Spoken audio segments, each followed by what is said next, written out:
Então, se a gente tiver que recompor aqui o que a gente está falando, né?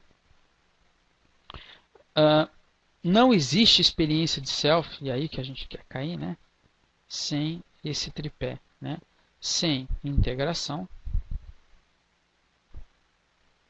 ou seja, as experiências acontecem dentro de um self, né? Dentro de uma zona onde o ego é capaz de perceber e ter consciência do que está acontecendo. Não existe experiência de self sem personalização, sem a localização desse self no corpo. E não existe experiência de self sem realidade, né? Ou seja, sem um outro. Eu preciso do outro para entender o que eu sou, né? Esse tripézinho vão ser fundantes, né, daquilo que a gente vai chamar de self, experiência de si no mundo, né? Então não existe experiência de self sem integração e sem a localização do self no corpo. E também não existe realidade sem o aparecimento do outro. Essas coisas elas andam concomitantemente, né? O outro, né, o outro com quanto objeto total, só vai aparecer após a posição depressiva, né? Isso são palavras de Winnicott. Então, antes, existe um outro status de um outro, né, que a gente vai ver com carinho em outro artigo, que é um objeto subjetivo. Mas aí a gente vai ver os status de objeto, as relações objetais do self e não do ego. Isso tem que ficar claro, né? Um outro aspecto que o Winnicott nos traz, né, ele já nos adianta nesse artigo, é sobre a experiência instintiva.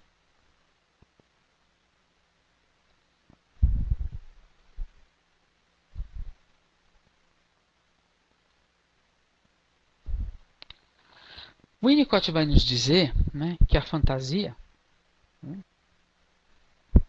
a fantasia, se a gente voltar lá para 1895, no projeto para uma psicologia científica, ela nasce do desejo, né? A fantasia nasce do desejo ou é o representante psíquico do desejo. Não existe fantasia sem desejo, né? Isso, em termos de psicanálise, não existe. Mas quando existe a satisfação desse desejo, ocorre a morte da fantasia. Pelo menos por um instante. Então, toda satisfação do desejo, né, é acompanhada da morte da fantasia. Ela simplesmente desaparece por algum período. Então, desejo e morte passam, do ponto de vista da experiência do self em relação à sua fantasia, a estar muito ligados. Não vamos confundir isso com o instinto de morte. O próprio Freud, aqui é uma mera análise das primeiras formulações do Freud. Nós só estamos repetindo aqui o que Freud colocou com uma outra ênfase, né? Então, morte da fantasia e desejo são elementos muito interligados. O que, para Winnicott, na experiência de si, pode complicar um pouco as coisas, porque a experiência de satisfação, né, ela passa a estar ligado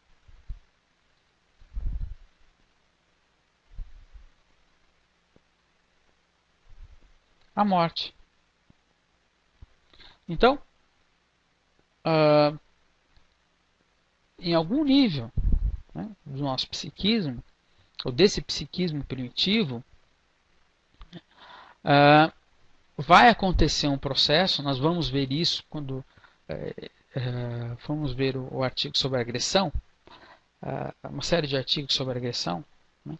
Mas nós temos aqui a gênese de que a experiência de satisfação ela traz consigo uma destrutividade, né?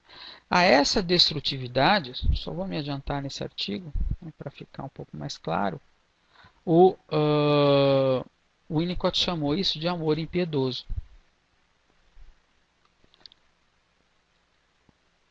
Porque no nível mais fundamental da fantasia, toda satisfação é acompanhada da morte ou do fim da fantasia.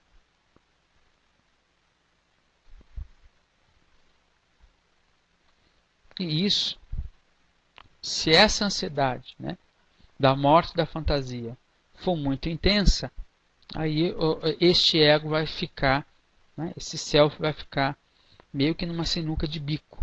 Né? É uma das questões que o Winnicott nos traz, porque pode ser um self que se nega às experiências de satisfação, né, em função da morte da fantasia. Tá?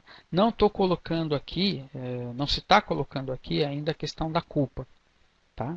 Não se trata bem disso. Nós vamos ver isso com mais carinho quando a gente falar sobre agressão. Mas se trata de um ego que, frente, né, a este fenômeno do amor impiedoso, isso não é uma escolha, isso é um acontecimento psíquico, pode ter alguns problemas em relação a isso. E se a gente voltar, o que é que significa isso? Né? Que não existe integração sem experiências de satisfação. Então, a integração ela pode ficar comprometida se isto não for equacionado, ou seja, a questão do amor impiedoso frente ao objeto.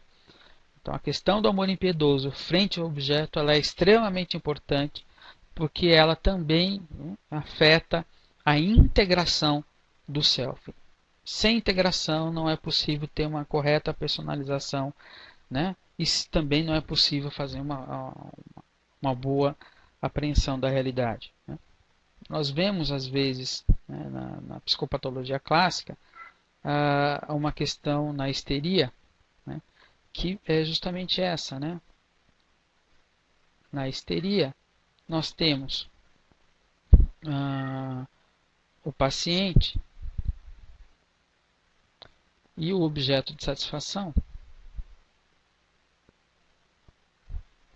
numa relação extremamente ansiógena, onde, né, nessa relação, como essa relação é extremamente ansiógena, procura-se muitas vezes eliminar esse aspecto da satisfação da relação. Então, o objeto, ele às vezes ele é mantido numa zona onde nem existe satisfação e nem existe frustração. Né? Não é possível ter nem a satisfação e nem a frustração. Ele é mantido nesse estado de inércia, né? De absurda inércia. O Winnicott vai colocar isso pelo menos 2 vezes nesse artigo. Né? E aquilo que a gente viu sobre integração é um dos elementos da histeria, que é a não integração do elemento sexual dentro de uma personalidade total. Né?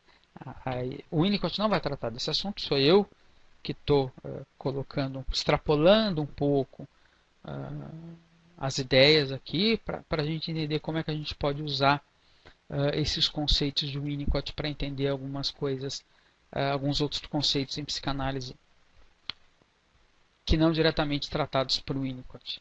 Tá? Então, na histeria a gente tem o objeto que não pode ser satisfeito nem pode frustrar. Imagine que do lado sexual a gente pode ter aí uma frigidez, porque a frigidez mantém este objeto fora da zona de satisfação. Existem questões de integração na histeria e de despersonalização também. Então, temos aí uma série de conceitos que a gente pode estar aí utilizando desse artigo. Tá?